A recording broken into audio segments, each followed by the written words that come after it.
My name is Paul Dreschel, Associate Professor at the University of North Dakota, and the project I am working on is enhanced CPC training.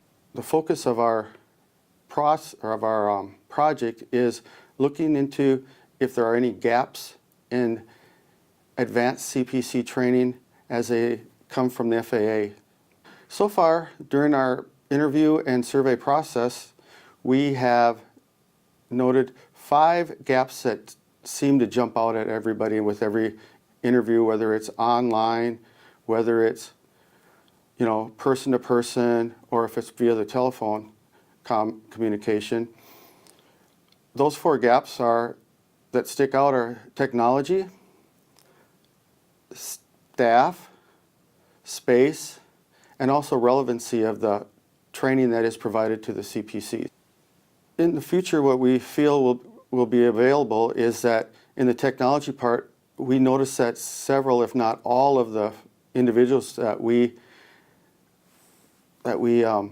spoke with had noted that the technology part is designed and is different with every facility unless it's if it's a small technology or a small air traffic control position, a medium air traffic control individual, or those that have several controllers in, like our en route facilities.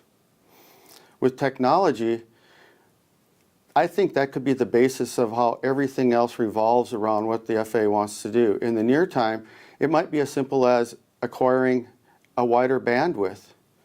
In the long term, it might be constructing individual locations for building to provide space for those, dedicated space for air traffic control training. And like I said, this is enhanced CPC training. We're not talking about ab initio training. Also, with the help of the instructional design individuals from the FAA, we're able to maybe give those individual more relevance on what training they're getting. By relevance, I mean somebody in Fairbanks, Alaska might not have the same requirements as an individual that's working in Key West, but they still may receive that as a monthly training. And then with our staff, we noted that when the staff involved with this project were well seasoned, I guess you could say, in their traffic control, and they had a lot of respect from the controllers, it seemed that would make the transition a lot easier from instructor to employee. Yes, I think this is very valuable to the stakeholders, whether it's the FAA or if it's business. The FAA has requirements to provide training to our workforce in a way that is relevant to what they do. Another thing is businesses are eager to capitalize on our training because it has a big impact, whether it's a commercial business or whether it's a government entity. It could be all over the place, where if the Air Force wants it or the Department of Defense wants to change their program, just provide a platform for them, and they could develop their own training.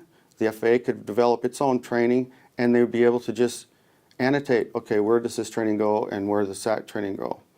Even to the point that maybe we can have enhanced training for our contract towers that are contracted out to individuals with the 3 main companies. And it'll help create jobs, and as we move into UASs, there's going to need to be a platform to address that. And there's going to need to be a willingness on both parts that we need to increase the amount of technology that we have.